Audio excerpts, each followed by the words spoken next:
শুনছিলেন essential home care সংবাদ শিরোনাম। এবারে বিস্তারিত। ব্যয় সংকোচনের লক্ষ্যে ব্যাপক কর্মী ছাঁটাইয়ের সিদ্ধান্ত নিয়েছিল যুক্তরাষ্ট্রের প্রাক্তন প্রেসিডেন্ট ডোনাল্ড ট্রাম্পের প্রশাসন। তবে আদালতের রায়ে সেই সিদ্ধান্ত খারিজ হয়েছে। ক্যালিফোর্নিয়া ও ম্যারিল্যান্ডের জেলা আদালতের বিচারকরা পৃথক রায়ে জানিয়েছেন, ছাঁটাইয়ের এই প্রক্রিয়ায় আইনি ত্রুটি রয়েছে এবং বরখাস্ত হওয়া কর্মীদের পুনর্বহাল করতে হবে।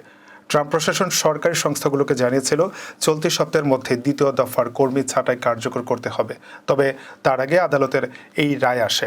বিচারকদের মতে কর্মী ছাঁটাইয়ের ক্ষেত্রে যথাযথ আইনি বিধিবিধান মানা হয়নি এবং প্রতিটি কর্মীর কাজের মূল্যায়ন করা হয়নি। আদালতের নির্দেশ অনুযায়ী ইউএসএইড, ফিনান্সিয়াল প্রোটেকশন ব্যুরো, পরিবেশ সুরক্ষা সংস্থা সহ প্রতিরক্ষা, কৃষি, স্বরাষ্ট্র ও রাজস্ব মন্ত্রণালয়ের বরখাস্ত কর্মীদের পুনর্বহাল করতে হবে। হোয়াইট হাউসের প্রেস সেক্রেটারি ক্যারোলিন লিভিট আদালতের এই সিদ্ধান্তের সমালোচনা করে জানিয়েছেন, ট্রাম্প প্রশাসন এর বিরুদ্ধে আইনি লড়াই চালিয়ে যাবে। বিশ্লেষকদের মতে এই রায়ের ফলে সরকারি চাকুরির বাজারে পরিবর্তন আসতে পারে এবং প্রশাসনের ব্যয় সংকোচনের পরিকল্পনা বাধাগ্রস্ত হতে পারে।